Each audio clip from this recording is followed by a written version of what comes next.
The street names of modern Paris reflect some of the most eminent French mathematicians of the 18th and 19th centuries.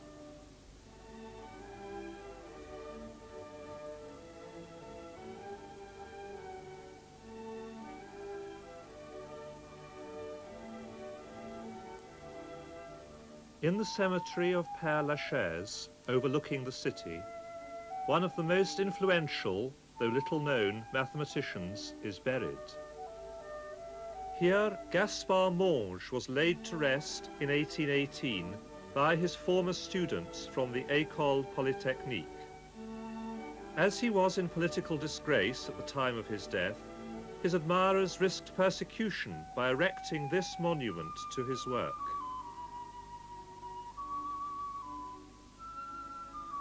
In his time, Gaspard Monge was the foremost teacher of geometry in France.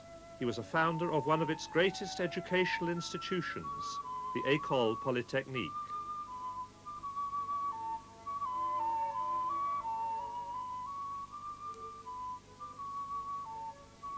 The work of Monge and his colleagues laid the foundations both mathematically and institutionally for some of the greatest advances in 19th century mathematics.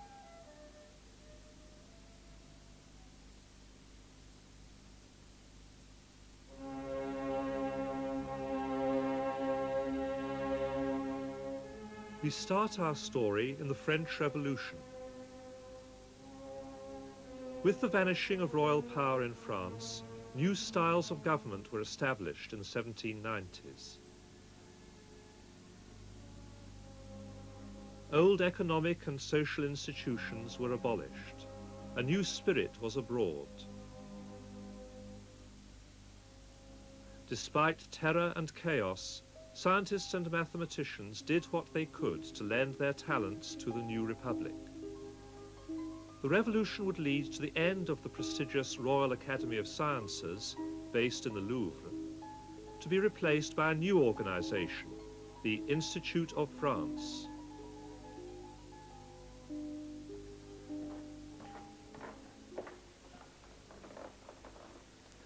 In those revolutionary years, everything seemed possible. A number of grand schemes for reform were proposed, including a scheme for reforming weights and measures so that they would be standard across the country, preferably internationally. A commission was set up, and to it were appointed the leading mathematicians of the country, Monge, Lagrange, Laplace, Legendre, all people we'll hear more of later. And here, in the library of the Institute of France, is preserved one of the most remarkable products of those revolutionary years, the great 19-volume set of trigonometrical and logarithmic tables to decimal divisions, set up by the Commission and carried out by an engineer, Gaspard de Prony. So here, for example, in this volume of sine tables, we can see how the right angle was divided into 10,000 parts.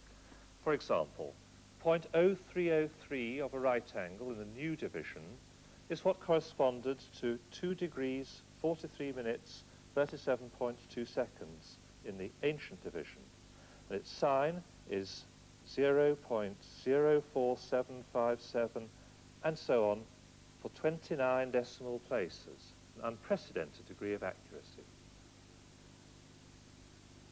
So how were these results achieved? This mammoth task was carried out by the idea of division of labour, which de Prony got from the Scottish political economist Adam Smith. Smith's The Wealth of Nations contains a description of how a pin-making factory works, and de Prony applied this to the production of these tables. He set up 3 teams. The top team, headed by the mathematician Legendre as factory manager, so to speak, drew up the analytical formulae on which the rest were calculated. The second team, who were less highly trained, converted these formulae into numbers, which were then passed to the third team, who were virtually untrained people and only had to add and subtract according to instructions they were given, and enter the results in these tables.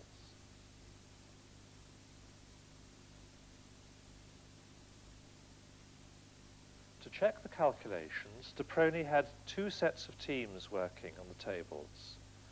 The set of tables produced by one team is here, The set produced by the other team is a couple of miles away at the Paris Observatory. On the first page of these sign tables, we have a note giving instructions for the printing of the tables. It says that when they are printed, the proofs have to be checked against both sets of tables. But when de Prony finally completed his tables, they were considered too expensive to print. But they remained here in the Institute of France, available for consultation. And the division of the right angle into decimal parts was passed into law in 1799, along with the other components of the decimal system.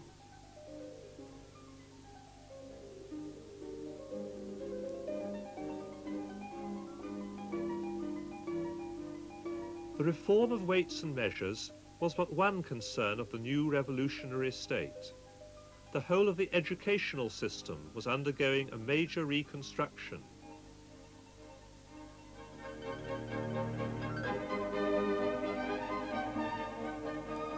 Successive governments planned to set up a series of primary, secondary and higher schools for the people of France.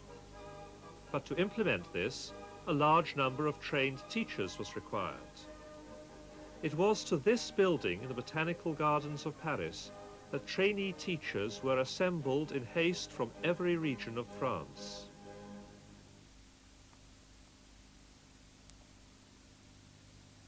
This amphitheatre was the lecture hall of what became known in 1795 as the École Normale. In this room, the standards, the norms for the French educational system were to be set. Mathematics was a very important part of the curriculum, and here the country's leading mathematicians came to lecture. Laplace and Lagrange came here to teach how to teach elementary mathematics. Laplace, the country's great applied mathematician. Lagrange, the great pure mathematician, who had been headhunted, as it were, from Berlin to come to Paris before the Revolution. You have seen how the second, third, and fourth degree equations can be solved. The fifth degree presents a sort of barrier which the analyst's efforts have not yet broken through. And the general resolution of equations is one of the things in algebra which still remain to be cleared up. Lagrange, the leading mathematician not only of France but of all Europe, was here lecturing to some 1,200 students, ranging from extreme youth to old age, and in ability from virtual innumeracy to the talents of the young Joseph Fourier, who was to become a distinguished mathematical physicist. Joseph Fourier, who was the ablest of all the École Normale students, wrote an account of the time in which he described his experiences. Lagrange has a strong Italian accent. Everyone knows that he's an extraordinary person, but one needs to have seen him to recognize him as a great one. Some of what he says excites ridicule. The other day he said, "There are a lot of important things to be said on this subject, but I shall not say them." From the transcripts of the lectures, which were all copied down and printed, we can tell that the Granges must have been well above the head of most of his pupils. Gaspard Monge also taught here. He drew on his 30 years' experience of teaching military engineers and lectured on a subject he had virtually invented, called descriptive geometry. The purpose of this art is to represent exactly, on drawings which have only 2 dimensions, objects which have 3. It's needed by the engineer who conceives of a plan, by those who must see that it's carried out, and finally by the workers who must execute the various parts. Not only is it suitable for training the intellectual faculties of a great people and for making a contribution to the perfecting of the human race, it is also indispensable for all those workmen whose aim is to give bodies certain definite forms. But Monge's lectures, too, must have seemed very theoretical to those who were to go and teach children in the furthest reaches of France. The École Normale turned out to be a very expensive enterprise, however. And after 4 months, the school closed and the trainee teachers were all sent home. But those lectures had sown the seed for a new idea in French education, that of getting the greatest scientists and mathematicians to train the new generation. But even before the students of the École Normale were sent home, Gaspard Monge was planning a higher level school.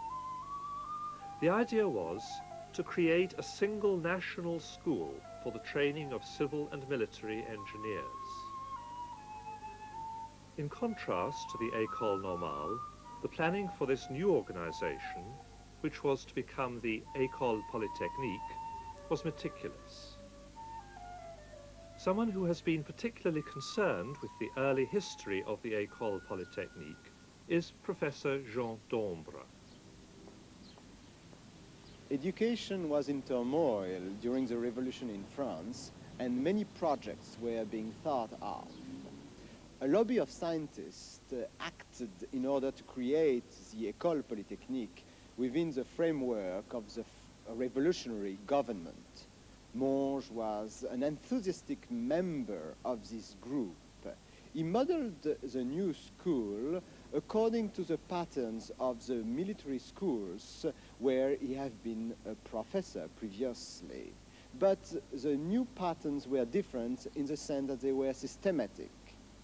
The school was located in Paris so that it centralized all the able students from all over France.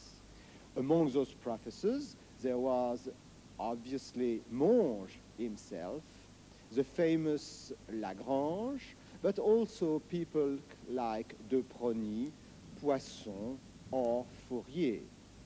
The first year, the recruitment was 400 students, but after the arrival of Napoleon I, this number stabilized around 120 students, coming really from all over France. The role of Napoleon was a very important one.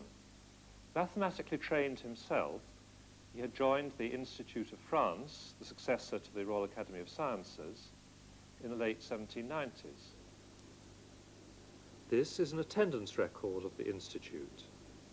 Napoleon Bonaparte's signature is here, followed by those of Laplace,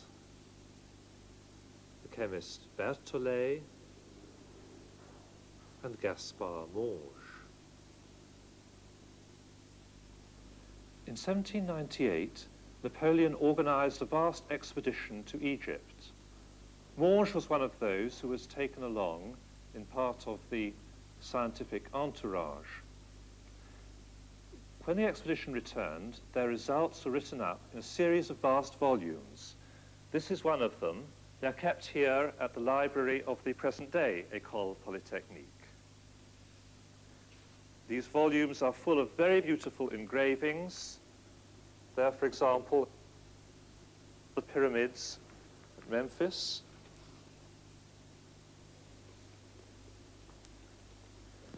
And the pages are very heavy.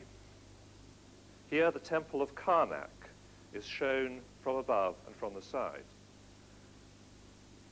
This picture shows you what you could do if you had been trained in the use of Monge's descriptive geometry. Monge's techniques showed you how to describe a three-dimensional object by projecting it in two planes. Of course, the use of descriptive geometry for military applications could get far more complicated than this.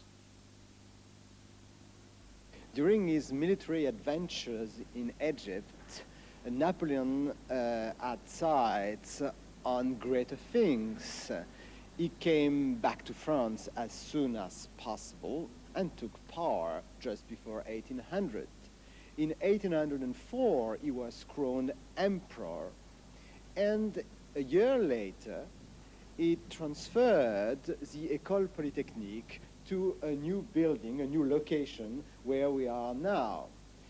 He imposed on the École a military status. Napoleon viewed science as very useful for his government, and at the École, it maintained an emphasis on mathematics. In fact, the important man behind the scene at the École was Laplace. Laplace had been a minister of Napoleon and had a prominent position in the state. Laplace and Monge shared a common view on the role the École should play for the whole French educative system in mathematics. The idea was that the curriculum in mathematics as the École Polytechnique gave the standards on which the whole curriculum from the primary school to the end should be organized. And a way of doing so was to use textbooks. Therefore, there was an imposition on all the professors at the École to write textbooks. Those textbooks were effectively written and used throughout France in order to have a better education in mathematics. And it proved very influential for the further developments of mathematics itself on the continent. And here are some of the textbooks developed by the teachers at the École Polytechnique for the use of their students. The Descriptive Geometry of Gaspard Monge. This comprises the verbatim transcript of the lectures he gave at the École Normale and was used by students at the École Polytechnique. The Elements of Geometry by Legendre. This was the leading geometry textbook, and indeed it sold some 40,000 copies every year. It was the main textbook, indeed, for over a century in France and in America also. The leading calculus textbook was by Lacroix. He had succeeded Legendre at the École Polytechnique, and in this book he summarized the developments in calculus during the preceding centuries. It was a very clear and judicious textbook. So, through its textbooks and also through its organization, the École Polytechnique soon became the most prestigious center for teaching and learning in France, and abroad too. For example, in 1802, the United States Military Academy was set up at West Point and used the École Polytechnique as its model. But teaching and writing textbooks was not the only thing which the professors did. They also carried on with their researches. The Journal of the École Polytechnique, which was originally set up to carry transcripts of lectures, became a journal which also carried studies by the students themselves, as well as the reports of research by their teachers. This whole volume of the journal, for example, is devoted to some of Lagrange's work on the calculus of functions. And Laplace, final year examiner at the École, published his great work on celestial mechanics, which led him to be called the Newton of his age. This volume carried a glowing tribute to Napoleon Bonaparte, which Laplace prudently omitted in editions of this book issued after Napoleon's fall in 1815. So, what mathematical traditions emerged from these early years at the École Polytechnique? Let us look at one example in particular. Jean Poncelet was a student of Monge. He entered the École Polytechnique in 1807. 5 years later, found himself on the Russian front in Napoleon's offensive. He was taken prisoner, and it was in a Russian prison, therefore, in 1813, that Poncelet set about reconstructing the geometry he had learnt from Monge and developing it further into a new area called projective geometry. What Poncelet had done was to take the descriptive geometry of Monge, a subject akin to engineering drawing, which never developed very much beyond Monge's own ideas, and ally to it an older idea, that of studying what properties objects have in common with their shadows. These two developed into projective geometry, a subject of much deeper mathematical interest. An example of the kind of result that was developed was this. Suppose we have a conic section. In this case, a circle. Now take a point P outside it. Draw the tangents to the circle. And draw the chord joining the points of contact. It's the chord corresponding to P that we'll be interested in. What happens if we move P? We get a new chord for each new position of P.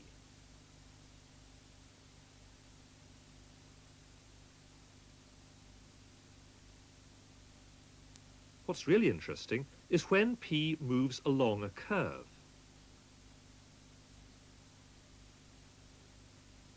So, when P traces out this curve, its chords envelop another. This new curve is called the dual of the other. And interesting properties of one curve give rise to interesting properties of the other. For example, if the first curve has an inflection point, the point where the curve crosses its tangent, then the dual curve has a cusp. Geometers found duality an interesting feature of projective geometry, and by using it, they discovered many interesting properties of curves.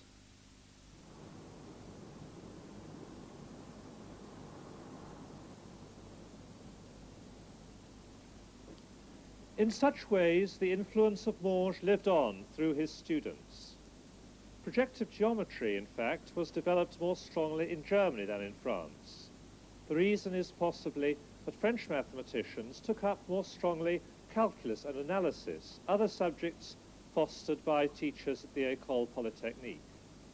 But in any case, political times had changed. With the final exile of Napoleon in 1815, his old friend and comrade Morge fell into political disfavor. He was now an old man, and he was even dismissed from the Institute of France.